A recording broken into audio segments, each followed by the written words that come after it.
Então, seguindo com essa análise e com essas ideias relativas ao mundo imaginário que a gente criou e colocou no lugar do real, a sociedade do espetáculo, Matrix é um termo que já se utilizou, com referência ao filme, ou a simulação também.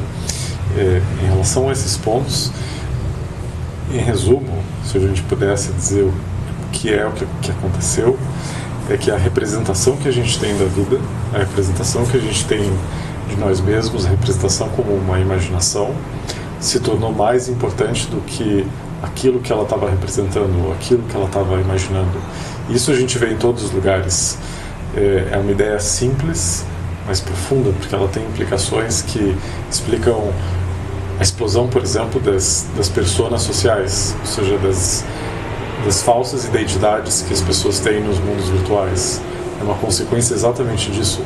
Ou seja, chega um momento que a identidade que você tem externa, a identidade ampliada assim pelas redes sociais, ela se torna muito mais importante do que a tua experiência real de ser você. Mas isso é simplesmente uma ampliação de algo que acontece o tempo todo. Ou seja, a imagem que você tem perante as outras pessoas, a imagem que as pessoas projetam delas mesmas umas para as outras, isso começa a se tornar mais real do que a experiência real de ser elas mesmas, de se relacionarem de maneira genuína umas com as outras. Isso gradualmente gera uma falsa consciência que institui uma falsa sociedade, uma falsa experiência social, um falso estado de ser compartilhado, Maia, de novo. E esse falso estado de ser compartilhado, ele impede, ou ele embota a percepção humana, ele embota os nossos sentimentos, a nossa conexão fundamental com a vida.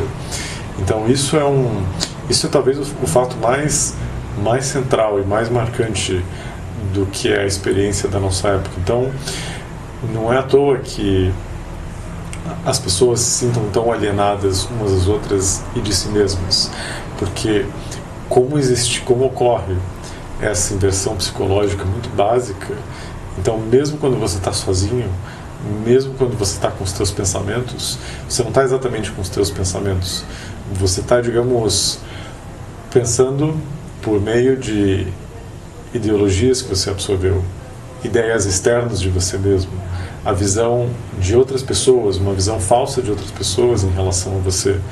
Tudo que a gente internaliza, digamos, toda essa experiência que a gente internaliza e que no final das contas termina sendo a nossa experiência de nós mesmos, isso é, digamos, o condicionamento maior para que uma experiência genuína de ser possa brotar. E aí existe uma conexão bastante forte com a ideia do despertar espiritual. Eu não gosto exatamente do termo porque ele já está carregado de muitas coisas, da mesma maneira como realização ou iluminação espiritual. Mas se tem alguma coisa para que eles apontam, é para uma ruptura com toda uma estrutura condicionada de pensar, de sentir, de ver a vida. Mas uma ruptura radical, uma ruptura em que não sobra nenhuma categoria ontológica, nenhuma categoria básica de experiência de mundo fica intacta. Tudo pode cair por terra. E eu diria que talvez é isso que acontece em épocas como a nossa, para utilizar uma ideia que pode ajudar a gente a entender qual que é a conexão entre o despertar de consciência e a ruptura da identificação com essa realidade condicionada, com esse mundo simulado no qual a experiência humana, basicamente, no qual a experiência humana se tornou. A gente pode usar a seguinte ideia: é como se a realidade que está além dos anseios humanos, além das nossas próprias projeções, como se a realidade tivesse um mecanismo de autocorreção, um mecanismo de autofeedback.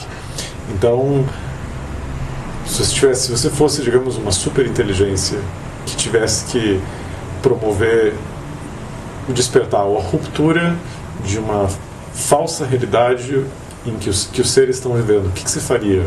Talvez você poderia intensificar a experiência da ilusão. Você poderia ampliar a experiência da ilusão ou desse mundo imaginário no qual os seres vivem ao máximo.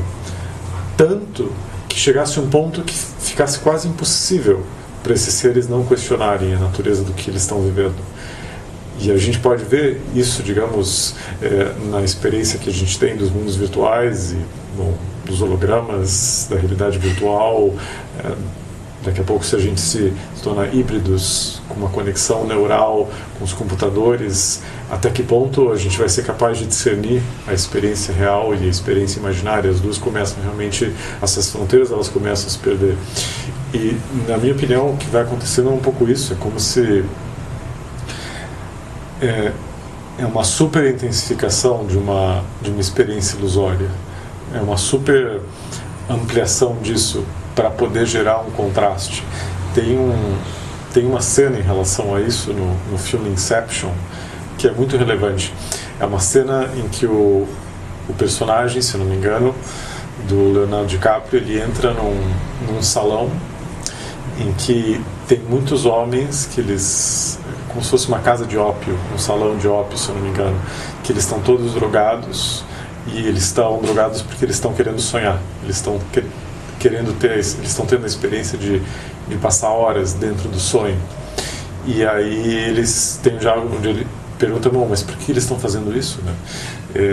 E o outro interlocutor, que eu não me lembro exatamente quem é, mas eu acho que é a pessoa que coordena esse salão, diz para ele, eles estão sonhando porque eles querem acordar.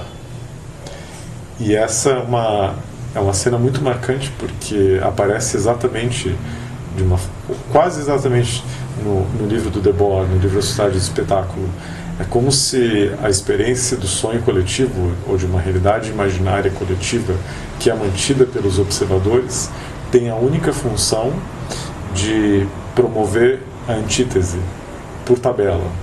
Indiretamente, ela produz a antítese, que a antítese é o despertar da consciência que está emaranhada dentro desse processo imaginário coletivo, mas que só se percebe como tal, enquanto uma consciência que está emaranhada, quando acontece essa ruptura. Talvez seja isso que esteja por trás, digamos, do despertar de consciência da nossa época. É como se a consciência tenha atingido uma capacidade de discernimento tal em relação à ilusão que emergiu dela mesma, que a ilusão que emergiu dela mesma já não é capaz mais de mantê-la presa. Existe um filete de consciência que consegue perfurar isso. E esse filete de consciência talvez seja o elemento que produza as crises nas instituições, por exemplo.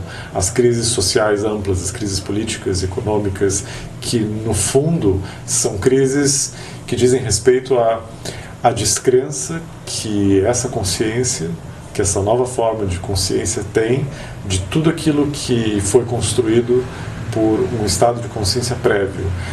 Da mesma maneira que quando a gente deixa de ser criança, toda a nossa experiência infantil ela é deixada de lado e você já precisa de novas experiências, novas formas de pensar e de ser.